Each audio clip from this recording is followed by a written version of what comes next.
So I think early stage you want a small board. I think you should always have an investor on the board, and that's not entirely self-serving. I think because they do add a certain perspective that you may not have, right? Which or not that you may not have, but that you may not think about often enough. So it's always nice to have somebody who has a longer term view, saying, "Hey, you got a lot done this month, but you really didn't move forward the company towards that long term view, right? You didn't do what you hoped you would do. You got a bunch of code written, you talked to a bunch of customers, but nothing happened, right? And being able to go in and say, like, look, I know it seems like a lot happened to you for you because you're in here day after day, in the weeds, getting the work done. But when you look at it from 30,000 feet, not much has happened. So let's talk about what you need, what your goals are, and how to get them done, versus just working. And that's true, I think, of anybody who does any job, right? You get stuck in your job and you're head down working on stuff, and then at the end of the month you're like, all right, what did I get done? So it's good to have somebody who has that longer term perspective. It's good to have somebody, frankly, who has relatively simple goals, right? So if I'm an investor and I have a relatively simple goal, which is I want this company to be big enough to go public someday. It really boils down a lot of the thinking to it makes the thinking a lot sharper, like is what you're doing progressing this company towards going public in 7 years, versus the kind of like when you're managing a company, you've got 1,000 issues happening at the same time. It's sometimes hard to figure out how to prioritize them. So it's nice to have that outside person.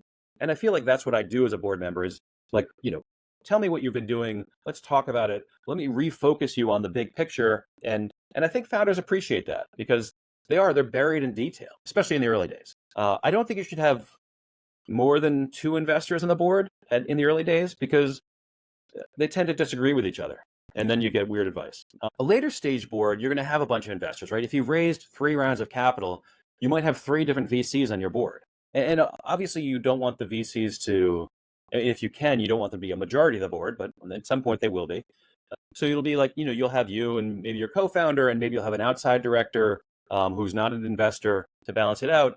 But boards get really unwieldy once they get big. If you have a board of more than 5 people, there's going to be people who are grandstanding, people who are disagreeing, people who want to micromanage. It becomes difficult to manage. And, so I think keeping a smaller board is better. I think it's more useful. I think you'll have fewer surprises, less fighting, that kind of thing. So that's I think, definitely different early stage, late stage. How does a good template of a board meeting agenda runs? So I think I have pretty strong feelings about this. I've been on boards now for, I don't even want to say how long, 25 years, and I've seen, and I've also, my first venture capital job, I was working for a big company. I reported to the CEO and CFO of that, giant company. They were a public company. They had a board. So I got to see the blow by blow of how they organize for board meetings and also get the afterwards when they were talking about it, I got to hear that. And I think there's a big difference between how they ran a board, which is, here are the issues and here are our solutions, versus how I've seen a lot of founders run a board, which is, here are our issues, give me solutions. And I think you really, as a founder, you don't want to ask your board to tell you how to run the company. And some investors are like, well, it's fine. If they want to ask me how to run the company, I can give them, I have a lot of experience. I have a lot of advice to give. I maybe run a company myself. And if not that, at least I've been on the boards of many companies and seen how they run. So if they want to ask my advice on how to run a company, why wouldn't that be okay? And I think that answer from the VCs lacks introspection, right? I've invested in a founder. I have given a person money to start a company. The reason I did that was because I want them to run the company. Like, I am, in some sense, hiring them to run this company. It's their job. If they can't do their job, you have to wonder if they're the right person for that job. Right? I mean, in any job, if you're working for a big company and your boss brings you in, you're like, let's do our weekly sit down, and here's a bunch of you hear the 3 things you were supposed to get done this week. How'd you do? And the person's like, I didn't get any of them done, and I'd like to ask you how I can get them done. Your boss is going to be like, wait a minute, why did I hire you, right? You would never do that. And I think as an entrepreneur, you should never do that with your board. You walk in, you say, we have this issue. Here's 3 ways we thought about to solve it. Here's our 3 options. We think option number 1 is the best. And here's why. And then They can tell you what they think of your idea. They can kind of critique your idea. They can improve it.